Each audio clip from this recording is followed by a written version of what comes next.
Всем привет! Мы сейчас находимся в венгерском городе Гиритьхазе, очень непростое название, но я научился его выговаривать. Иван говорит неплохо по-русски, но мы будем интервью записывать на английском языке. Иван долгое время занимал высшие посты в Министерстве иностранных дел Венгрии, был послом Венгрии в Польше. Иван, приветствую вас. Спасибо за то, что вы нашли время перед конференцией дать нам несколько объяснений. Да? In English I will ask. So in Ukraine there are a lot of people who have some prejudice about Hungarian policy, who doesn't understand the priority of foreign policy of Viktor Orban. I mean, what you can say for Ukrainians about the current political situation in Hungary and about the relations between Brussels, for example, between other countries, neighbor countries, and between Hungary? Viktor Orban has changed the position and the attitude of Hungary and of the Hungarian foreign policy and European policy. And this process has been started more or less in 2010. Okay. The main pillar of this new policy is representing and protecting the interests of Hungary, of the Hungarian people, and of the Hungarian entrepreneurs, Hungarian companies. This is the essence. And this new stance, this new position caused a lot of troubles and a lot of conflicts with those circles, especially in Brussels, which represented, of course, the interest of other countries, other companies. And so this conflict is now running permanently. Yeah.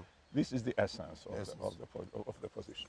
And why we have such kind of misunderstanding between Ukraine and Hungary? Why a lot of Ukrainians don't understand the specific approach of Orban to the protection of Hungarians who live abroad? Not only in Ukraine. I speak about Serbia, I speak about Romania, I speak about other countries.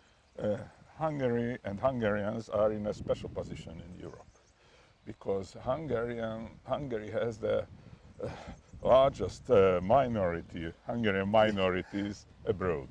So that we used to say that the neighbors of Hungary are Hungarians. Yeah. As you know probably that Slovakia has 5.5 million inhabitants. Yeah. 500,000 of these are Hungarians. Yeah. It's more or less 10%. In Romania, we have a 1.5 million Hungarians, a minority. In Ukraine, in the Subcarpathian region, it's about 150,000, and in the southern part, in Serbia, we have about 250,000. Altogether, it's about 2.5 million of Hungarians living, surrounding Hungary practically, and if you compare it to the number of inhabitants in Hungary, what is about 10 million, so it's 25%, so that is huge. Yeah. It's the most numerous minority in Europe. Yeah. And the last question and the last thing which bother a lot of Ukrainians about the special relations of Hungarian government with Russia. You know that a lot of people in Ukraine, they think that Hungary is a pro-Russian country, that you have a pro-Russian government, you have pro-Russian foreign policy for everything. Why we have such kind of misunderstanding? Because Orban was ready and able to change the position of Hungary towards Russia after 2010.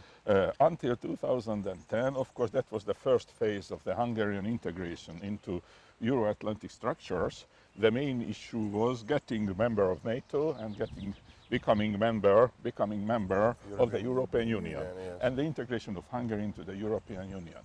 But during these 10 years, Hungary has realized, and Orban has realized, that this unilateral dependence is not very good for successful and not very useful.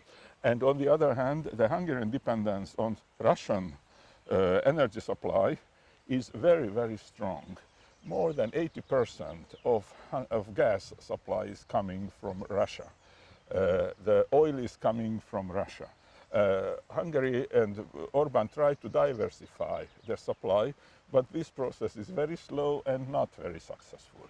So that there is missing a strong support from other partners of the European Union, building in building a network of these energy pipelines, gas and oil pipelines. So it is still a unilateral dependence on Russia, and most probably it will remain so for the next decades. So it's a pragmatic relation with Russia. Of course, we are aware of the fact that Russia is a huge country and another player of the global politics than Hungary, but we need to have, we must have a good relation with Russia concerning this pragmatic relation. And one question more about this anti-migrant policy or migrant policy. What say some words about specific, I would say, migrant policy of Hungarian government? Look, basic question is like this. Do we accept the position of those political circles and governments which say that the migration is good, or it is bad? A threat. A threat. The other is whether is it a part of the state sovereignty to decide about this migration question, or it is not, and it belongs to those administrative bureaucratic circles of Brussels. The position of Hungary, and especially Viktor Orban, is clear. Each one country must have a right for a decision, saying whether we do want to have migrants or we do not, and whether we do want to have a control over those who are entering the country or not. And Orban's position is clear.